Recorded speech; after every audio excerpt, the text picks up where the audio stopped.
কৃষকদের জন্য খুবই একটি গুরুত্বপূর্ণ খবর। বহু কৃষকের কাছ থেকে পিএম কিষাণ প্রকল্পের টাকা ফেরত নেওয়া হচ্ছে। বাড়ি বাড়ি পাঠানো হচ্ছে নোটিশ। কারোর কাছ থেকে 30,000 টাকা, কারোর কাছ থেকে 12,000 টাকা, আবার অনেকের কাছ থেকে আরো বেশি টাকা ফেরত নেওয়া হচ্ছে। কি কারণে টাকা ফেরত নেওয়া হচ্ছে? টাকা ফেরত না দিলে আপনি মহা বিপদে পড়তে পারেন। নোটিফিকেশন দিয়ে কি জানানো হয়েছে, কেনই বা নোটিফিকেশন দেওয়া হচ্ছে, কি কারণে পিএম কিষাণ প্রকল্পে টাকা ফেরত দেওয়া হচ্ছে, সে বিষয়ে ইতিমধ্যেই সম্পূর্ণ নতুন নোটিফিকেশন দিয়ে জানানো হয়েছে।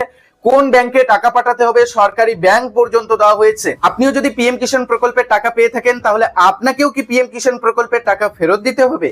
এই বিষয়টি জানতে হলে ভিডিওটি সম্পূর্ণ কন্টিনিউ করুন, পরিষ্কারভাবে বুঝতে পারবেন। ভিডিওটি শুরু করার পূর্বে একটি ছোট্ট রিকোয়েস্ট, যারা চ্যানেলে নতুন চ্যানেলটিকে সাবস্ক্রাইব করে রাখবেন, ফেসবুক পেজ থেকে ভিডিওটি দেখে থাকলে পেজটিকে ফলো দিয়ে রাখবেন। অন স্ক্রিনে আপনারা সাইডেই দেখতেই পাচ্ছেন পিএম কিষাণ প্রকল্প সংক্রান্ত একটি নোটিফিকেশন প্রকাশ করা হয়েছে। যদিও নোটিফিকেশনটি ইংলিশে প্রকাশ করা হয়েছে, আপনাদের বোঝার সুবিধার্থে আমরা এটিকে কিন্তু বাংলায় ট্রান্সলেট করে নিয়েছি। আপনারা নোটিফিকেশনে দেখতেই পাচ্ছেন, প্রথমেই বলা রয়েছে পশ্চিমবঙ্গ সরকার কৃষি সহায়ক অধিকর্তার দপ্তর, ব্লকের নাম দেওয়া রয়েছে, জেলার নাম দেওয়া রয়েছে, তারিখটাও দেখতেই পাচ্ছেন 17/6/2026 তারিখে এই নোটিফিকেশনটি প্রকাশ করা হয়েছে।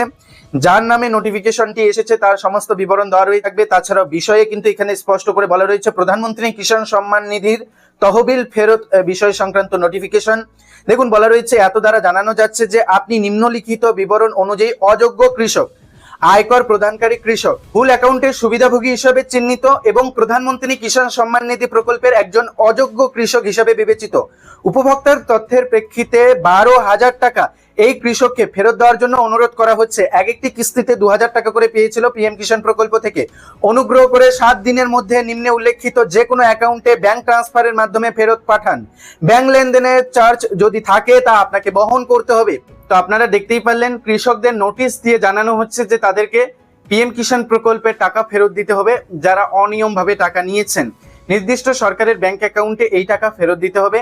এই কৃষককে দেখতেই পাচ্ছেন নোটিশ দিয়ে জানানো হয়েছে 7 দিনের মধ্যে 12,000 টাকা ফেরত দিতে হবে। অনেকেই 12,000 টাকা, অনেকেই 30,000 টাকা এবং অনেককে এর থেকে আরো বেশি টাকা ফেরত চাওয়া হচ্ছে। যারা জয়টি কিস্তির টাকা পেয়েছেন তাদের কাছ থেকে ঠিক ততটি কিস্তির টাকাই ফেরত নেওয়া হচ্ছে। এই কৃষকের কাছ থেকে 12,000 টাকা চাওয়া হয়েছে। আগামী 7 দিনের মধ্যে এই টাকা ফেরত দিতে হবে। টাকা ফেরত না দিলে সরকারের তরফে ব্যবস্থা নেওয়া হতে পারে সেই কৃষকের বিরুদ্ধে, এমনটাও সূত্রের খবর। সরকারের নির্দিষ্ট ব্যাংক অ্যাকাউন্টে এই টাকা ফেরত দিতে হবে। এবার এখানে অনেকেই প্রশ্ন করবেন কি কারণে কৃষকদের অযোগ্য বলে ধরা হচ্ছে, কি কারণে টাকা ফেরত চাওয়া হচ্ছে। দেখুন, পিএম কিষাণ প্রকল্প বা প্রধানমন্ত্রী কিষাণ সম্মান নিধি প্রকল্পের টাকা পাওয়ার কিছু শর্ত রয়েছে। যেমন পিএম কিষাণ প্রকল্পের টাকা পেতে হলে অবশ্যই আপনাকে 2019 সালের জমির তথ্য দিয়ে আবেদন করতে হবে, তবেই আপনি একজন যোগ্য কৃষক। অন্যদিকে পরিবারের যে কোনো একজন সদস্যই প্রধানমন্ত্রী কিষাণ সম্মান নিধি প্রকল্পের সুবিধা পাবেন। আপনারা যে নোটিশটি দেখতেই পারলেন, এই কৃষকের নোটিশে কারণ হিসেবে উল্লেখ করা হয়েছে এই কৃষক আয়কর প্রদান করে এবং এই কৃষকের ভুয়ো অ্যাকাউন্ট হিসেবে চিহ্নিত হয়েছে, যার কারণে এই টাকা ফেরত চাওয়া হয়েছে। অনেকের নোটিশে উল্লেখ করা হয়েছে যে পরিবারের প্রধান অর্থাৎ head of the family PM Kisan প্রকল্পের সুবিধা পায়, এ কারণে পরিবারের আর অন্য কোনো সদস্যকে পিএম কিষাণ প্রকল্পের টাকা দেওয়া হবে না এবং যারা পাচ্ছেন তাদের টাকা ফেরত চাওয়া হয়েছে। নোটিশ কিন্তু অনেকেরই এসেছে, তাই পরিবারের যে কোনো একজন সদস্যই পিএম কিষাণ প্রকল্পের সুবিধা পাবেন। এই বিষয়টা একেবারে নিশ্চিত করার জন্য ভেরিফিকেশনও শুরু হয়েছে এবং ইতিমধ্যেই অযোগ্য কৃষকদের নোটিশ পাঠানো হচ্ছে, তাদের কাছ থেকে টাকা ফেরত চাওয়া হচ্ছে। তো আশা করি বুঝতেই পারছেন কি কারণে নোটিশ পাঠানো হয়েছে, কাদেরকে নোটিশ পাঠানো হচ্ছে।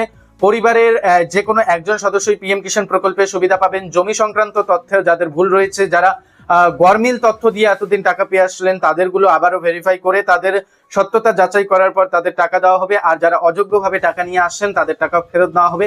ইতিমধ্যেই সরকারের তরফে কাজ শুরু করে দেওয়া হয়েছে।